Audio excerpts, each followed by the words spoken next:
Hi everybody, MastBoss here, bringing you a gameplay commentary, a live gameplay commentary of Civilization 5. Wow. Hi. Okay, I'm gonna leave it at this main menu screen here and just talk to you for a second. One, I am not dead, I'm alive. Sorry for not posting anything, I'm freaking bored of Minecraft.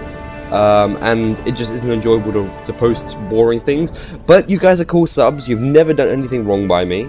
And I don't know, I look at other channels who've been given boosts by bigger channels and then gain, thousands of subscribers through that. And I think that I've actually earned all of my subs. I've actually put out decent content, and I'm proud of myself. And I just want to say thank you all for always being nice, always leaving nice comments, and always just being really supportive. I urge you to stay and watch this video if you are one of my Minecraft subscribers, because you just might like it. It's actually a pretty cool game. And I bought this with Christmas money because I first found out about it from a friend, and I find it a really easy way to sort of chill out and calm down after playing, a more intense game like StarCraft or Call of Duty, for instance. So I'm actually going to do it. It's not really a tutorial; it's more of a playthrough. And because these games can go for hours, I'll probably skip chunks and stuff. And so I'm fixing my mic right now. But if you are interested, you can keep on watching and you can leave me comments. I can see if I can continue the series. I'm actually going to make a new game, and I'm going to commentate it, because I think it'll make me play better, because I need to make some kind of decent decision making. I played one full game through already, but also I know it kind of from watching tutorials and from seeing my friends play it. Excuse me, I'm just going to drink some water. And I think it's quite a cool game. And I think if I talk about it, then I will explain it, and I might actually make some better decisions, because my last game, I ended up failing pretty hard, because I invaded all these countries and upset everybody, and then I had no happiness in my country and everyone got mad at me, and it was pretty bad. So I'm going to do single player. I'm going to set up a game, start a new game. I'm going to play as Russia, I think, probably, because I might play as America, to be honest. America are quite good. But Russia are very handy, because, I'll scroll down. Russia, you get double strategic resources, and that might not make any sense, but I'm just going to do it. I'll play on a standard map. I will play and Warlord, because I'm a noob. Easy. I'll play it on standard, and I'll change some settings. I want the map size to be Pangaea. Where's Pangaea? Am I blind? There it is. And I think that is about it. I'll start in the ancient era. Normal. I'm going to be playing with how many enemies? Eight opponents and 16 city-states. What's that in small? 6 with 12. I might play with. I might just play normal, because that's quite big to be honest. And I'm trying to sort of get through it without getting too owned. So let's start the game. Okay. I'm going to explain it all one step at a time. Oh, shut up first. Majesty Catherine, wondrous Empress of all the Russias. At your command lies the largest country in the world. Mighty Russia stretches from the Pacific Ocean in the east to the Baltic Sea in the west.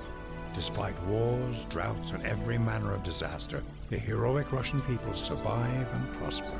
They're artists and scientists among the best in the world. The empire today remains one of the strongest ever seen in human history.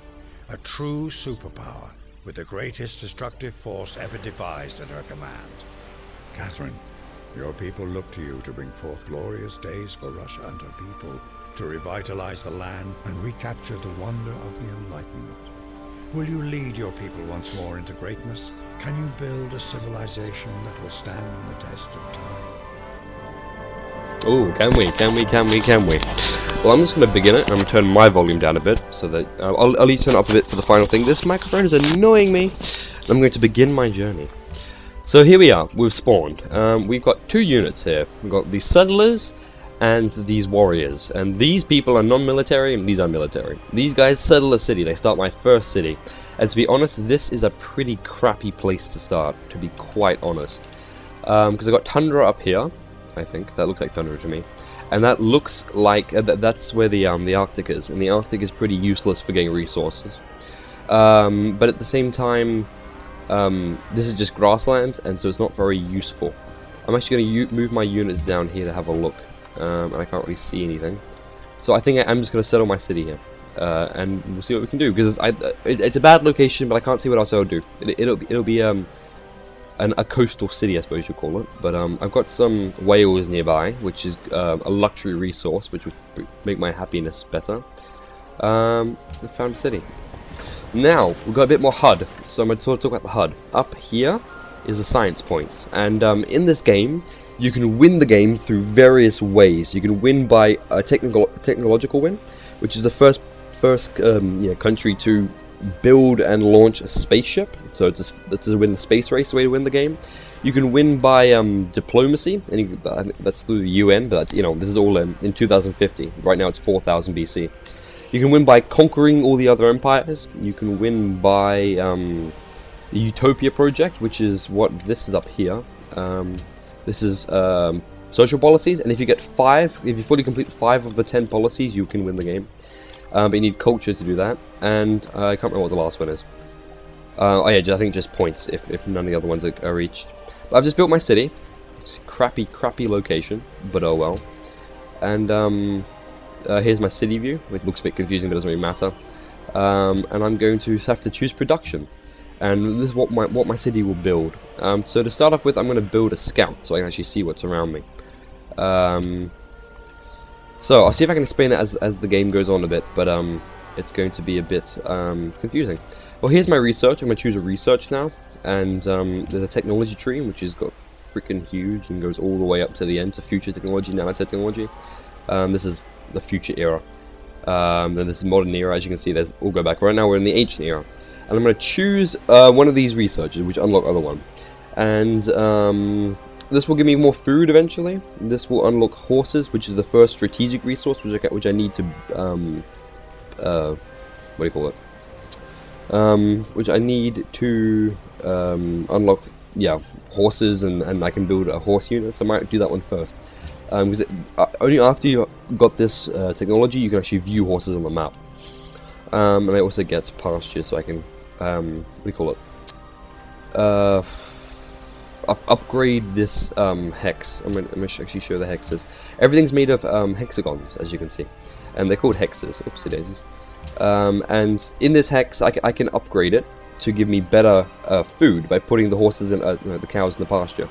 And this is grain, which will, if upgraded, will give me more food as well.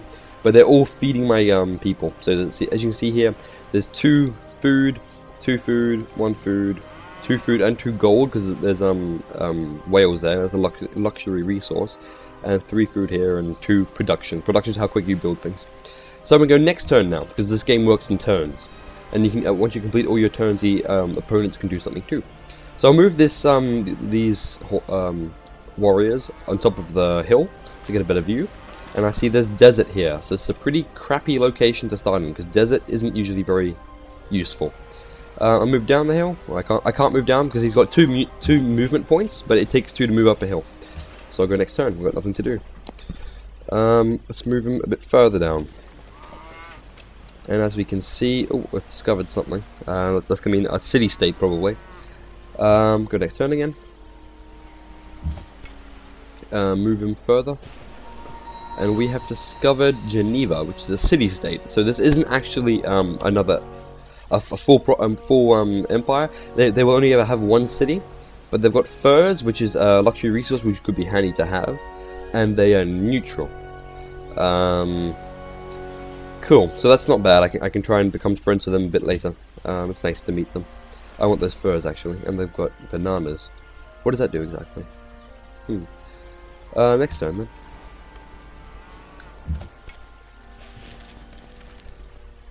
Can't move. Okay, next turn again. And I should have finished my... Yes! No? No. Nope, my scout's not done. I thought it might be, but it's not. And this is silk, so that's quite a good spot. Silk's another luxury resource. Talking about Pangaea, it's quite a lot of water. Oh, this is really good. This is a ruin. I know what that is, thank you. Ruins give you bonuses. You discover ancient technologies or something along those lines, and it helps you discover new things. So what did I get? I find a map which shows some of the surrounding areas, and I've got my scouts done, so I might send my scouts up. And scouts are good because they have only 2 movement bonus, but they move it isn't 2 movement points to go up a hill, and it isn't 2 to go through forests and things. They have no matter the terrain, they can go through quite easily. I'm now going to build a worker so I can start upgrading my my tiles. And I'm going to have a look down here, see what I found. I found Mecca. I think this is a player. Yeah, this is a player. This isn't just a city-state. So I found one city, which is nice. And they have got marble. But I don't like this little narrow choke we've got going on here. I don't really like it very much. Just wait there. Okay, next turn.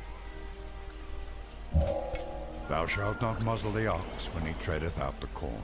So, I've got animal husbandry. So now I can see if we've got any horses near our town. Yes, we do up here. So that's not too bad. That's quite handy. And they're quite close, so that's good. Now I'm going to choose a new research, and I think I will. I don't really need the wheel just yet. I can build roads. Haven't really got any forests. I think I might get the granary. Get pottery so I can get a granary, and so I can get calendar to get luxury resources, and Stonehenge, which is very useful to have. So we'll get pottery. If you've got any questions about the game, you can leave them in the description. This is actually a pretty shitty. Oh, look at this. This is good. Furs. Furs are a luxury resource, so if I can capture them, that's very handy. As you can see, this is probably the north of the map. We've got tundra, and then we've got actual snow, so this is probably the northernmost point of the map. So I'm in a kind of crappy location. But you know, shit happens, as they say. Oh, here we go. We met the Arabian dude. And I can discuss things, trade with him, demand things, or he just say goodbye. I think we'll just say goodbye. Next turn, please. I haven't found any barbarians yet, which is something. This really looks like quite a narrow Pangea. I'm not very happy with where I've started.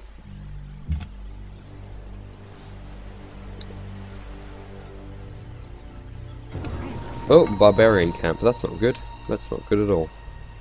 I'll probably get shanked in a minute. I should probably just have moved the unit 1 tile at a time. I can't move here because it's a mountain. You can't move over mountains. So yeah, this looks looks like quite a good spot to settle in actually, because you got some resources around here.